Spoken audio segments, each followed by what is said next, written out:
In this video I will be going through my build that I used to burn through hell difficulty solo at ease while playing the wizard class. This build focuses on kiting groups, letting your Hydra pick off the follower, and putting out some high damage while avoiding being hit. To start with in this build, for my primary attack I will use Magic Missile with the Charge Blast rune. This provides me with a strong hitting attack to use when I run out of arcane power. For secondary I will be using Arcane Orb, which is a strong hitting AoE attack. I will be using the Tap of the Source rune on Arcane Orb, as it decreases the cost of Arcane Orb by 15, which is almost half. Now, one of the main reasons I select Arcane Orb over other possible options is that it allows me to kite them and let off occasional bursts of high damage then continue running, whereas with other secondary options they need to be channeled, so less useful when kiting. For my first bar ability, I'll be using Diamond Skin, as every wizard should use for every build. This allows for the wizard to absorb high amounts of damage, and with the Crystal Shell rune, this amount is doubled. In situations where I am low on HP, expecting an attack off a boss, or just waiting on arcane power to regen, Diamond Skin is the best defensive ability a wizard has at his use. Next ability on your bar will be Hydra with the Arcane rune. Hydras are minions summoned to the location of your mouse cursor.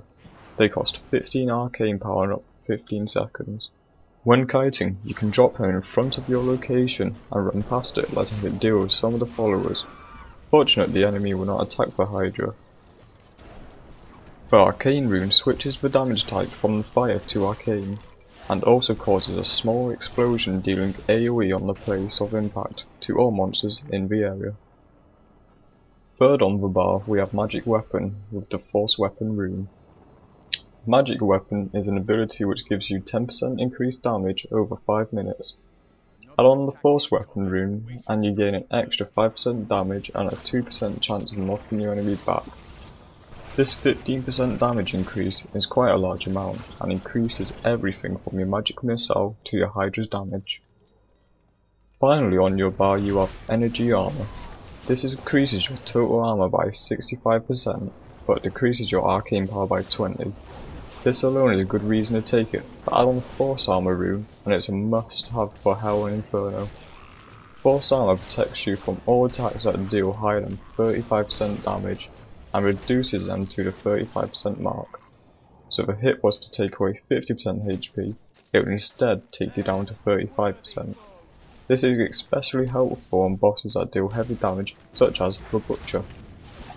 For my passive skills, I have chosen to use Glass Cannon, which increases all damage by 15% but decreases armor by 10%, which is taken up by Energy Armor's 65% increase. Second on the passive skills, I use Temporal Flux. This slows all enemies by 30% when they take arcane damage. This build's attacks all deal arcane damage, including the Hydra, so this makes kiting a lot easier, giving you extra space to hit off more arcane orbs. Finally, I will use Galvanizing Ward, which increases your energy armor by 2 minutes, but the main reason this is used is due to giving the user extra life per second when you have an armor spell up. Now, as Galvanizing Ward is not completely needed, you can replace this with Astral Presence if you like, which increases your total arcane power by 20 and gives you 2 arcane power a second regen. This makes up for the loss from energy armor. Which passive skill you decide on is a personal choice. Now when playing solo, it's extremely helpful if you remember to bring your follower. I personally used the Templar with a one-hander and a shield.